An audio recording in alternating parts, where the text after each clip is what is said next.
So with regard to ideology, I will tell you that the vast majority of Americans actually occupy the middle of the political spectrum. It's estimated that about 60% of Americans go ahead and fall somewhere in this middle section that you see here. You don't have, I know social media would suggest to you that there's an extreme left and there's an extreme right, and those factions do exist in American politics, but at the same time, they're just the loudest people. Most average Americans, most, rural or urban, usually hover somewhere around the 60%. Now, I will tell you, polarization, which is where people are driven to both sides of the spectrum, has actually increased over the last 10 years. Again, if you've been paying attention at all, you've noticed I've certainly been polarized. I have students who have been polarized just because events over the last 10 years have been very dramatic. We're in a very watershed moment in American politics. Again, I'm probably not telling you anything you don't already know. But at the same time, it's not like every liberal is a communist and every conservative is a fascist, right? We're not quite to those extremes yet. I've thrown out the word spectrum to you a couple of times, but just so you know, this is the spectrum, right? It's usually considered a tool to measure where it is that you sit ideologically. What's interesting is that usually you go ahead and have Republicans occupy the right of the spectrum, right? They're generally more conservative with their beliefs, and liberals occupy the left. However, there is one group in American politics that actually does not fit comfortably on the spectrum. In other words, the spectrum is pretty good at illustrating where people are ideologically. However, it doesn't cover everything. So for example, there's a political party, a third party called Libertarians. Have you guys ever heard of them? Yes. Okay, so libertarians they're not liberals. They are two different things. And so libertarians are this bizarre ideology where their whole founding principle is they want as little government in their lives as possible. Fringe libertarians or like beginner libertarians don't want the government to tell them whether or not they can smoke weed. Extreme libertarians don't want the government to tell them that they have to wear seatbelts, right? Libertarians want as little government involvement in their lives as possible. They want to take it back to like the 1800s, where the only times you saw the government was when they were, sponsoring a railroad that was going through your particular village, or when you had the Pony Express ride through, or when there was a war on. Those are about the only times you generally heard from the government in the old days. And so extreme libertarians want to go back to that, as much of a reduction in government involvement as possible. What that means, though, is that they don't fit reliably on the spectrum anywhere. So, for example, they are, with regard to economic matters, extremely laissez-faire. Do you guys know what laissez-faire means? Yes, sir. Like they want no government involvement, right? They don't want regulation. They don't want to work an 8-hour workday. They don't want a federal minimum wage, et cetera, et cetera. So that being said, that usually means that they're very conservative economically. However, socially, they don't want to be told who they can marry or what they can smoke. And so they're very, very liberal socially. And so do you see what I mean? They basically occupy both sides of the spectrum simultaneously, and so they don't fit particularly well on it. I just want to explain the Libertarian Party for you in that context. Any questions before I move on? No. No? Okay. Okay, so that's how it is, or that's the ideology is in the spectrum is how you measure ideology. How do you actually go ahead and become what you are? One of the interesting things about AP Gov is the first unit is very dry, right? I'm sure Mr. Hennessy did his best, but nobody can really sell that. It's not particularly interesting. It's very, very steeped in political or in government jargon and ideas of political science and liberty and freedom and federalism and popular sovereignty and all those things that get thrown at you. The neat thing about this unit is much more personal. Because it does talk about how it is that you were shaped. So for example, political socialization is the process by which you acquire your beliefs. And I'm actually going to take them one at a time because the AP test, frankly, likes you to go ahead and know as many of these factors as possible. So again, political socialization is the process by which your beliefs are formed or shaped. So if you didn't already see it on the outline a couple of seconds ago, what would you suppose is the dominant quality or the dominant background characteristic that shapes your political beliefs as you grow up? Your family. It absolutely is. And more particularly your parents. I mean, and that just makes logical sense, right? You live under them for the first 18 years of their life. Your formative years are spent almost entirely in their presence. And so your family has a tremendous impact on your political socialization. So that is number one. Number two is actually, oh wait, brief story. And the reason why I put Rush Limbaugh up here. So for example, for me, I was actually raised in an extremely conservative household, The reason I have Rush Limbaugh up here is actually because when I was a kid, when I was actually 17 years old, my dad gave me a Rush Limbaugh T-shirt to go ahead and like wear for my birthday as a birthday present, and I was so beholden to like my dad's views that I took it and I wore it proudly, and I got a lot of looks at school. But I lived in a fairly conservative area, so it wasn't too bad. But then I went to school, and education has the second largest impact on your political socialization. So for example, I went to UT Austin. And when I went to UT Austin, do you guys know anything about Austin in particular? Would you say Austin is a conservative or liberal city? Liberal. Liberal. Oh, very. I mean, it's liberal for Texas, which basically means slightly left of the middle. But yeah, it's a very, by Texas standards, it's a very liberal city. And I went to a liberal school within a liberal city. So I remember my very first class being an environmental science class that I had never taken before. We didn't have those at my high school. So I took I remember I went to it was an environmental science class, and I went and I took it the first semester, and I hadn't seen my parents until Thanksgiving. They picked me up I didn't have a car, so they picked me up for Thanksgiving holiday, and I got into the car, and I turned to my dad after having been immersed in this very liberal petri dish being preached at about the Endangered Species Act and climate change and so on, exclusively in that class. And I was like, Dad, I have some questions. And then we pulled up onto the highway, and I remember we were stuck in the car together because there was massive traffic for about 3 hours trying to get home. And I can tell you, I don't know if you've ever been in that particular situation or if your political opinions are uniform with those of your parents, that is an awkward exchange, because what was happening was factor one, my family, was coming up against factor two, my education, and they were not in alignment. So your education does have a significant impact on your political views.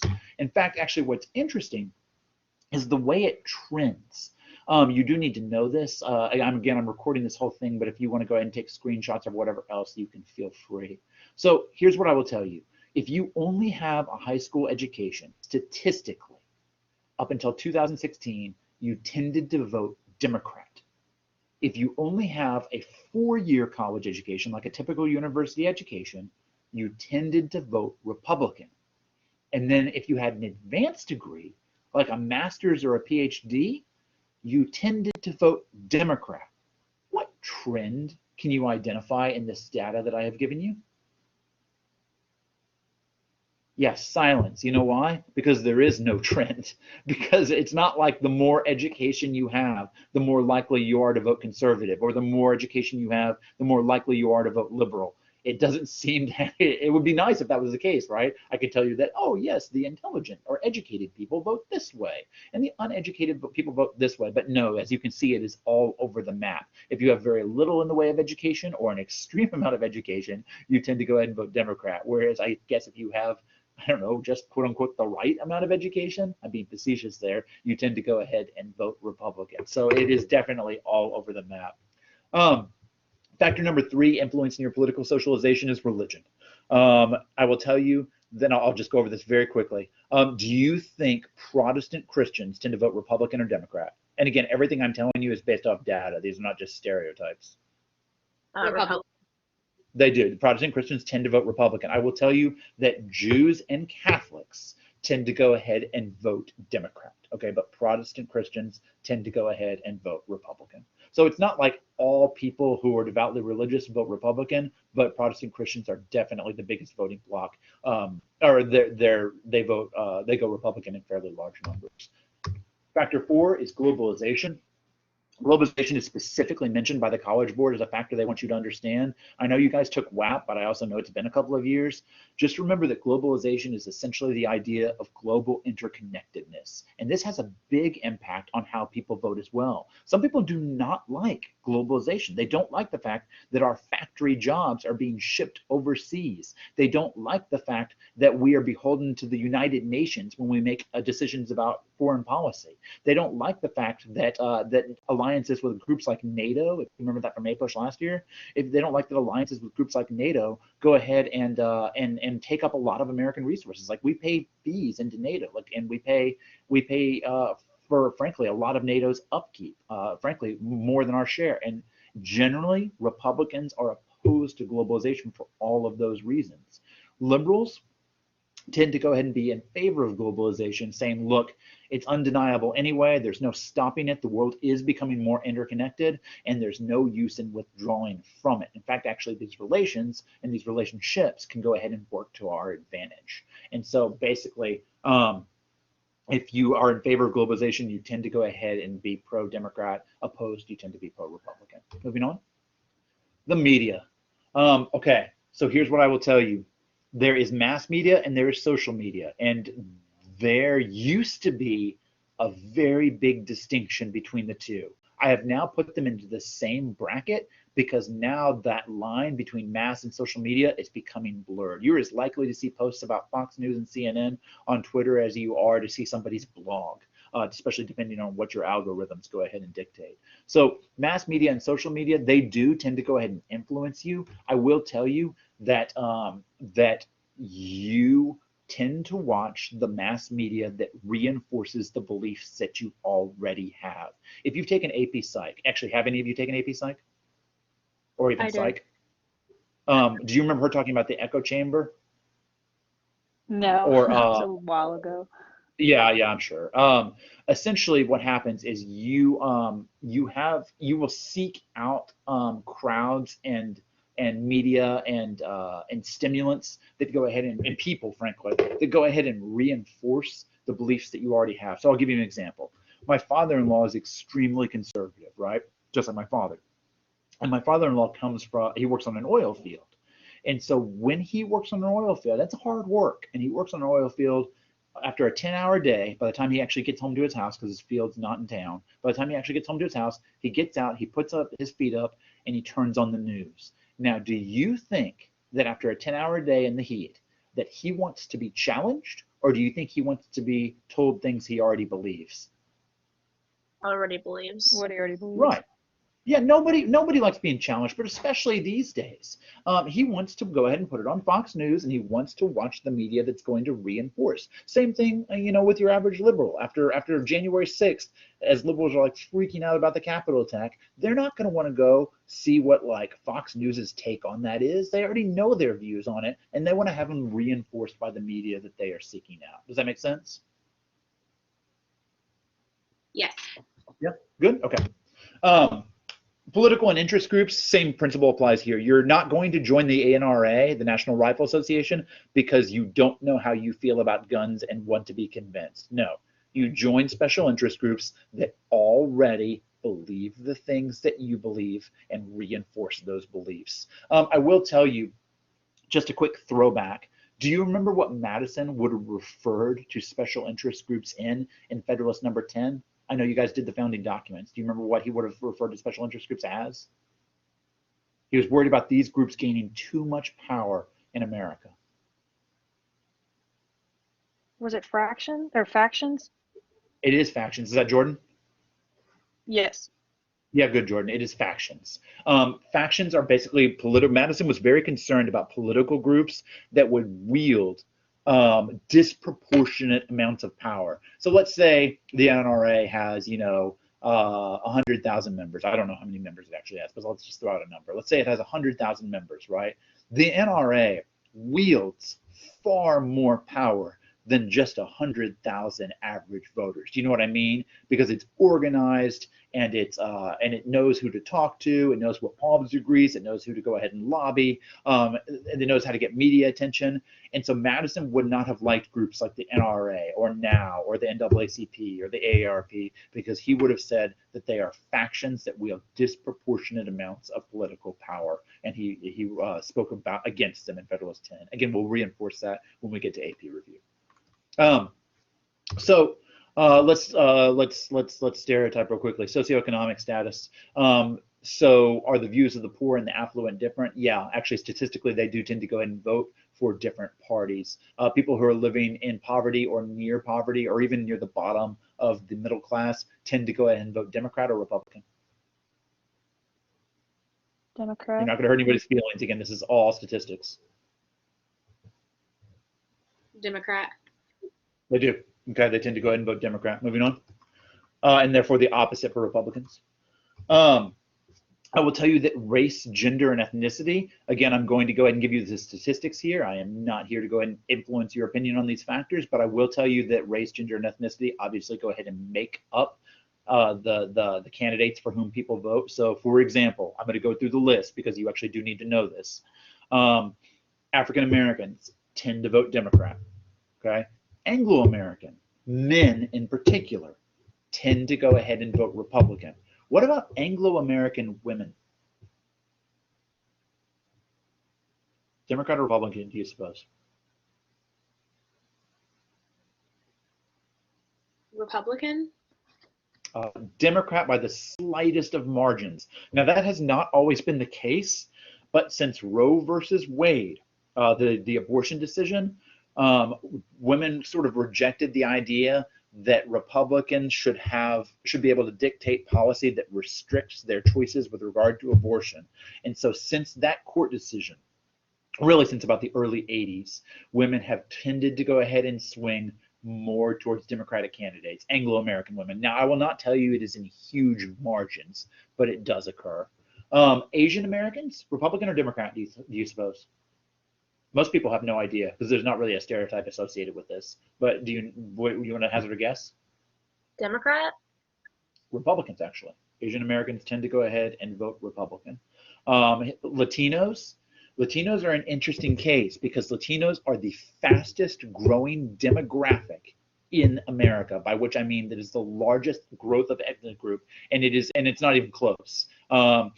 African American population is largely going to be at about 10 to 12% of the population for the foreseeable future. Anglo-American is going to go down. It's actually over the last 20 years, it's gone from 40 years, it's gone from about 60% to about 40%, and then the Latino population is going to go ahead and be rising. And so both parties are trying to capture the Latino vote. They've both been trying, frankly, for some time. Now, what happens is that neither of them are quite sure how to do it. The Democrats thought they had it in the bag in 2020 with the presidential election. But for instance, a lot of Latinos living in the valley, the Del Rio Valley, the Rio Grande Valley, like near McAllen, Del Rio, etc., El Paso, a lot of Latinos in that group voted for Trump, right? They voted Republican, which seems to be antithetical to the sort of political jargon you were hearing as both men were running for office, as Biden and Trump were running for office. But here's what I will tell you. Socially, Latinos are very conservative, right? They're like intensely religious. They're not typically in favor of a lot of government intervention. They tend to go ahead and be socially conservative with regard to their views on work ethic and the family and so on and so forth. And so they feel like Democrats do not, and they tend to go and be pro-gun ownership. And so they don't tend to go and anti-abortion. So all those things factor into the Latino vote. But again, it's kind of all over the place. Latinos in California tend to go ahead and vote more Democratic. Latinos in Texas tend to go ahead and vote more Republican, which takes us to region. You, again, probably know how this shakes out, but I'm going to put my mouse over an area, right? And you tell me whether that region you think tends to vote Republican or Democrat. Okay, so let's go ahead and do this. Republican. Yeah, let's start with an easy one, right? Okay, let's go ahead and do this. The Pacific Coast. Democrat. Democrat, good. Okay, let's go into New England, like your Vermonts, your Massachusetts, Rhode Islands, Democrat or Republican?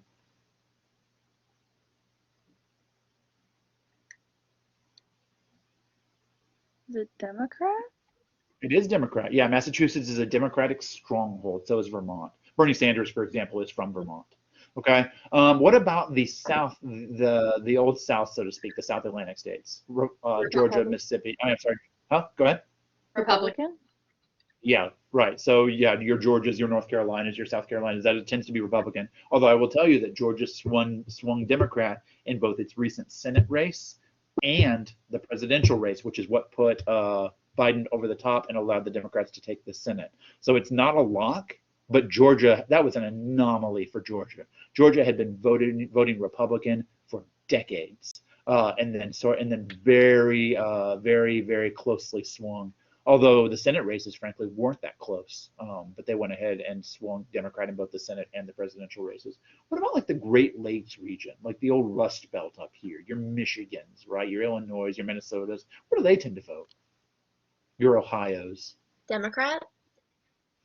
I'll answer. It's actually kind of an unfair question. The answer is who the heck knows. They are all over the place. In fact, those are usually regarded. Your Ohio's, your Pennsylvania's, your Michigans are usually considered to be the swing states. And so up in so it is sometimes very difficult to tell which way they're going to go and vote. Like Pennsylvania, for example, was one of the states that swung it for Biden this recent election as opposed to for Trump. So yeah, they tend to everyone watches those states very carefully because they're high population states, so they have a lot of swing in presidential elections, and also nobody knows from year to year which way they're going to go. For instance, Michigan went Biden. I'm sorry, Michigan went Trump in 2016, but Biden in 2020. So it just flip flops. Florida occasionally is the same way. Florida will flip flop. Okay, let's move on. Oh, by the way, that is their value in the Electoral College. Actually, this is as of 2012. I may need to shift like a couple numbers around, but this will give you the gist of what value each state has in the Electoral College. Speaking of which, I might as well throw this out here now. Do you know what determines that number? Like, what is it that goes and determines that Georgia is a 16, or that Texas is a 38, or that Kansas is a 6? Isn't Their How it do they arrive at that? Congress, so it's their population, and everybody else gets the 2 for the House of Representatives. 2 for the Senate, but yes, 2 for the you're Senate right. So and basically, population for House of Representatives. yeah, very good. Okay, so Texas has or had in 2012, it had 36 representatives and 2 senators. So the number that you arrive at, your point total for the Electoral College, is your number of representatives plus your number of senators. So, like for instance, Arizona has 9 representatives and 2 senators. You get the idea. Any questions on this before I move on? And see, there you can see that Florida in blue in 2012 voted for Obama in 2012, but for Trump in 2016. So like I said, they are all over the place, as well as these Great Lakes states up here. Okay, let's move on. Oh, and by the way, if you actually take it by county, it is even more interesting sometimes how it is that it all shakes out. Because when you look at this, you like, oh my God, the entire country is Republican because there's so much more red there than there is blue. But what does this not account for, this map? Population. Yes. And so what areas do you suppose are blue? more like cities? Yep, the cities. The big cities tend to be blue. In fact, actually, with rare exceptions, urban environments tend to vote Democrat. So, for example, Tarrant County in 2020 actually went blue. Went blue in 2018 during the congressional races too. But Tarrant County, where we all live, is now considered, even though it's in Texas, right? And Dallas County is the same thing. Even though they're in Texas, they do vote staunchly, or now, no, I wouldn't even say staunchly. They did vote Democrat as of the last 2 elections. I don't know if any of you guys, I know it's been a rough year, but if you've taken road trips, even just to drive around outside of the city, I had to go to a friend's funeral like 6 months back, right? And I had to drive through the sticks. I mean, I was in the middle of nowhere, Texas, driving down south. I had to go through a lot of empty land. But every time I passed a farm, though, there was a giant Trump banner on the fence, right, or a giant Trump billboard in a very small community. And you can't discount that. Small communities, They're small, yes, but there are a lot of them in Texas in particular, which is why Texas consistently votes red, despite Houston, despite Dallas, despite Fort Worth, despite San Antonio. Make sense? Yep. Cool. Y'all are doing great. Okay, and the last thing I will tell you about are events. Events are the other shaping factor when it comes to this sort of thing. So I'll give you a quick anecdote, hopefully that will help you remember. When I was 24, I was sitting at my house and I had voted for Bush Jr. in the most recent election, right? The guy that you see right down there at the bottom right. I had voted for Bush Jr. in the most recent election, and I had grown up Republican. Even though I went to a liberal school, I still came out of it fairly conservative, and I liked him over his opponent Al Gore. Well, long story short, I almost immediately regretted my decision. I wasn't a huge fan of Bush. As a teacher, he made a few decisions that I didn't like, and so I immediately started to go ahead and backtrack right on my decision. And I thought, well, when 2004 rolls around, there's no way I'm voting for this guy again, I said to myself. Well, then, of course, in 2001, what happened? 9/11. Right. So 9/11 occurred. And I'm sure you've been told this, but I'll repeat it for good measure. Nothing has ever quite shaped things the way 9/11 did, right? Like 9/11 was a life-changing historical event. And I know it happened right before you guys were born, but I'm sure your parents have mentioned it. It reshaped essentially the geopolitical landscape forever. And everyone was concerned that if they could attack us once, then they could attack us twice, 3 times, 4 times, and that there would be terrorist attacks coming regularly after that, right? Because it was so momentous and so shocking. Well, I was just about to have kids. My wife and I were just about to have kids, and by the time 2004 rolled around, we're starting to think to ourselves, well, for the safety of our kids and our family and our country, et cetera, which party is usually associated with military strength? And what is the answer to that? Republican. Right, Republicans. And so even though I had been planning to vote Democrat in 2004, once again, I voted Republican in 2004 because this event shaped my perception of what our needs were. Same thing with things like Pearl Harbor. Same thing, I'm sure, with the Great Depression. In fact, actually, very, very, very briefly, I'll tell you this real quickly. I have one living grandmother left, and she was actually a child during the Great Depression. She's 95 now, but she was a child during the Great Depression, and she tells me to this day that she will never vote Republican because she felt like the Republicans abandoned her family. And then when FDR, a Democrat, went ahead and came into office, he had a dam built. She lived in Tennessee. She had a dam built by the Tennessee Valley Authority. And when that dam was built, her dad got work, and he'd been out of a job for like a year. And so she just was so grateful that like her whole house changed, right? The whole mentality of her house changed, the whole outlook of her house changed because there was a job provided in her. It's not like FDR hired her dad, right? But in her mind, she linked FDR and like the trauma of the Great Depression to him alleviating it. And so she has never voted, I don't think since, she's never voted Republican because these events are very formative. They very much stick with you. Okay? So to sum it up, that's 10. Again, if you want to screenshot this or whatever you need to do, here are the 10 events. I'm sorry, here are the 10 factors that go ahead and shape your political socialization.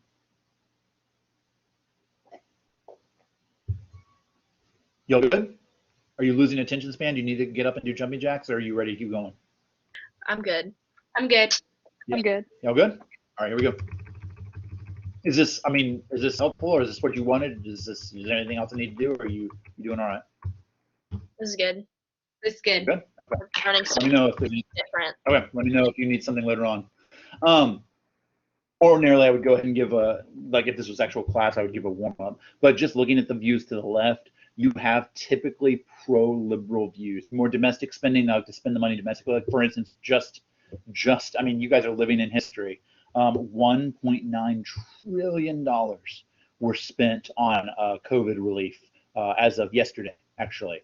That is a lot of money. In fact, actually, I think that's probably the biggest government expenditure on a single policy, probably since Medicare and Medicaid in the 1960s. I mean, that's a massive amount of money.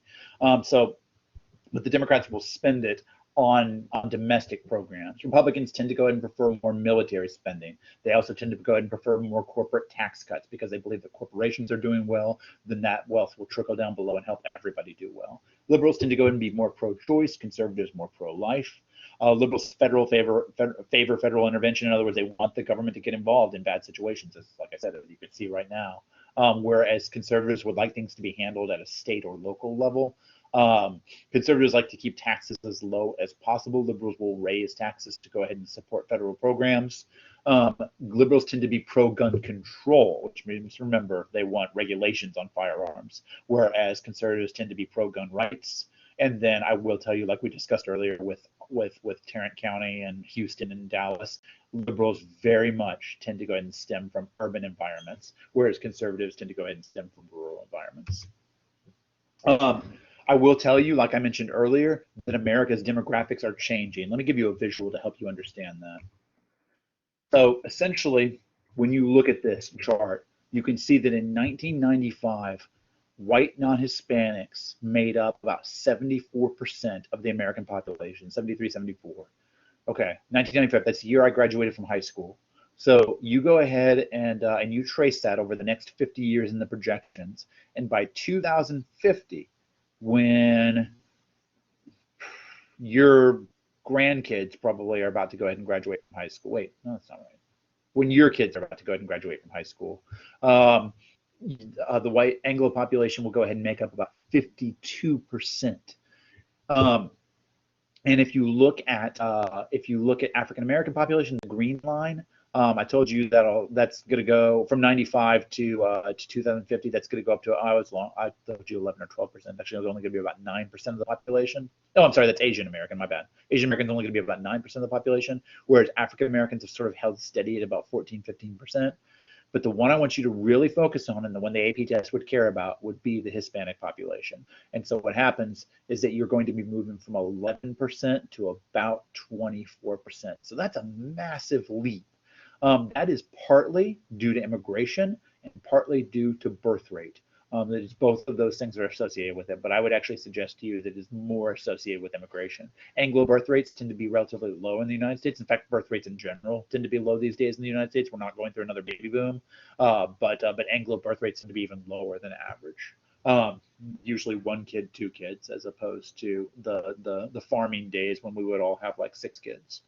So that said, that's one bit of population growth that you see.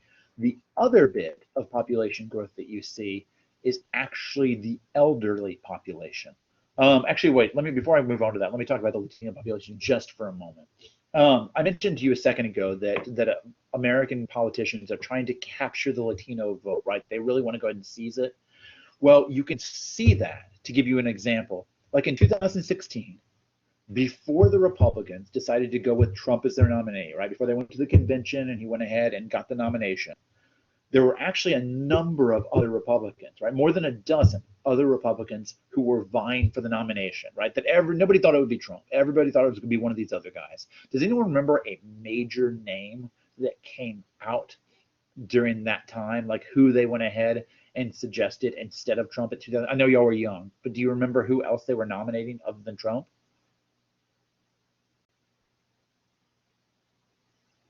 I honestly don't remember anything. Okay, yeah, all right. Y'all were young and probably not particularly engaged because nobody thought it would become as exciting as it did. But okay, so for example, Ted Cruz, see, Ted Cruz, let's see, Marco Rubio, see, Marco Rubio de Florida, and Jeb Bush, who himself did not speak Spanish, but actually, I'm sorry, who himself was not Latino, but actually speaks fluent Spanish and has a Latino wife.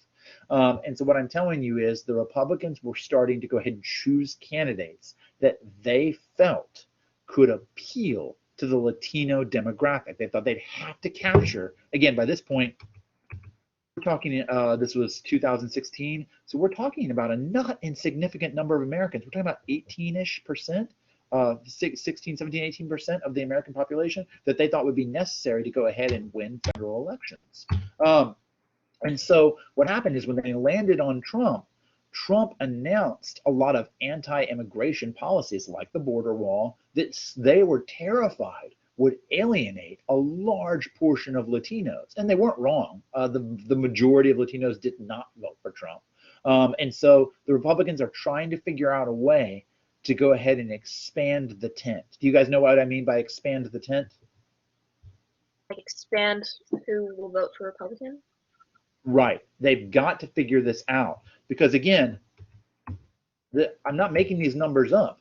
Like every Republican congressman has this chart somewhere on their laptop. Like they are all aware, and if they have any forethought at all, they're starting to sweat the fact that if they don't just get white males, they're going to go ahead and be in trouble in federal elections, not necessarily in local elections, not even necessarily in state elections, but in federal elections like the presidency. They're going to have to go ahead and grow out who it is that's voting for them. Because again, I mentioned to you, African Americans typically aren't, Latinos by majority are not, and then women by larger numbers than otherwise tend to go ahead and vote Democrat. So that is the initiative right now, is the Republicans and Democrats too are both scrambling to go ahead and capture that particular vote. One of the other things that one of the other group populations that has grown is the elderly population. The people who are alive right now, the boomers that you guys are always referring to on social media, they are actually literally that. They are the result of the baby boom that took place between the 1940s and the 1950s when the birth rate in America shot up dramatically. Natalie, do you remember talking about that in history? Yes. So that population, they're now hitting 65, 75 years old, right? They're all older. And there are two things about that population. One, nobody expected it to be as big as it was because nobody predicted the baby boom, right? Nobody predicted that men would come home from this devastating war and miss their wives and sweethearts so much that, they would do what they did. And basically the birth rate would shoot up. So nobody projected that. The other thing is that nobody projected that healthcare would go ahead and see such significant improvements, COVID notwithstanding, that healthcare would see such significant improvements that ultimately these people would live quite a bit longer, because you saw life expectancy rise by about 4 or 5 years between the 50s and today, to where people were just generally living longer. Heart disease went down, smoking went down, et cetera, that all these conditions that have allowed this boomer generation to go ahead and live longer. Well, as a result of that, what's happening is that they are collecting more and more and more and more Social Security than they were ever budgeted to collect. You guys know what Social Security is? Money set aside from your paychecks to go ahead and assist you when you're older. You're familiar? Yes. Yes. Okay. All right. So I'm sure you probably had mentioned this at least in APUSH. I know we talked about it with my APUSH class last year. At least I think we got this far before COVID canceled us. But basically what happened is that these people were projected to receive a certain amount of Social Security. Obviously, they're living longer, and there are more of them than anyone expected, so they're taking far more. And the reason why this is significant is that Social Security alone makes up about 25% of the entire federal budget, about $1 trillion of the typical annual federal budget. So that being said, even with $1 trillion in Social Security, we still don't have enough to cover all of these people. And so the way Social Security was originally planned was that you would be collecting the money back that you put in as a young adult.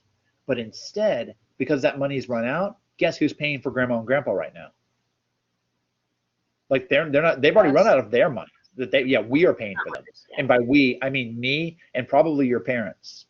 Okay, I imagine your parents are probably slightly younger than I am, but me and probably your parents are all paying for Social Security.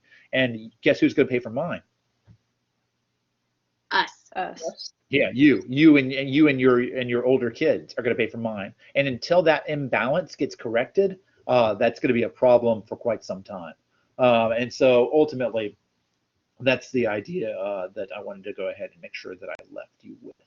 or at least helped you understand why it is that that is so significant. Um, as far as the census goes, the census is actually what determines demographics. It's what gave us that data that I just gave you, that the Latino population is growing and also that the elderly population is growing. The census has to be taken every 10 years. That is actually in the Constitution. It must be taken every 10 years. There are two reasons for that.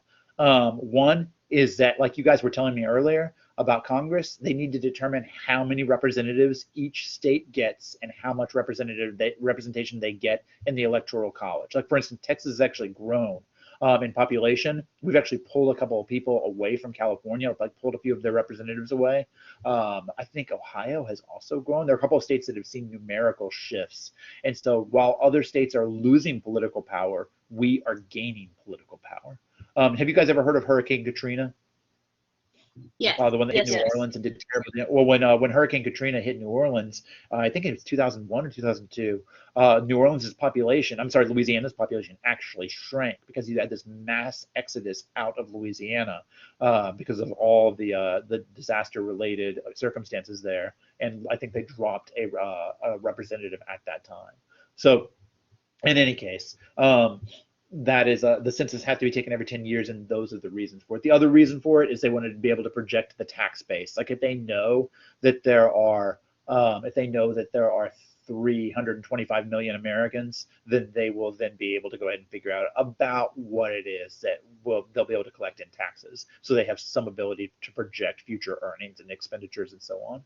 Under Roman numeral 2, you see right there, one thing the AP test does want you to be aware of is that voting rights, or that different demographics, I'm sorry, have been increasingly represented over time. What do I mean by that? Just know that, like, for instance, it used to be property owning white males above a certain age that could vote. Well, what's happened, obviously, is the 15th Amendment said that, look, your demographics, you can't be restricted from voting based off racial demographics. The 19th said gender demographics can't restrict you from voting. And then with the 26th Amendment, age demographics essentially can't go ahead and keep you from voting. Well, I mean, at least as long as you're 18 or above. And so you don't need to memorize all of those, even though I've bolded and underlined them. And usually, by the way, if you're not familiar with my style, I will bold and underline the testable points. And I will tell you that even though I have bolded and underlined each of those, the one generalization I will make is that you just need to understand generally what that trend is. So Roman numeral 2, as long as you can explain that and then give maybe one of those as an explanation, then you're solid. Make sense? Yes. Yes. Good. Yeah. Okay. All right, move on. We'll wrap up this and then we'll go ahead and leave it open for questions. And I'll explain the clauses from last time if you'd like, and then we'll stop here. One of the let's see if I can find it. One of the rare historical figures, they basically want you to know, like James Madison and Richard Nixon and this guy. There aren't many historical figures, actually people they want you to know for AP Gov, but he is one of them.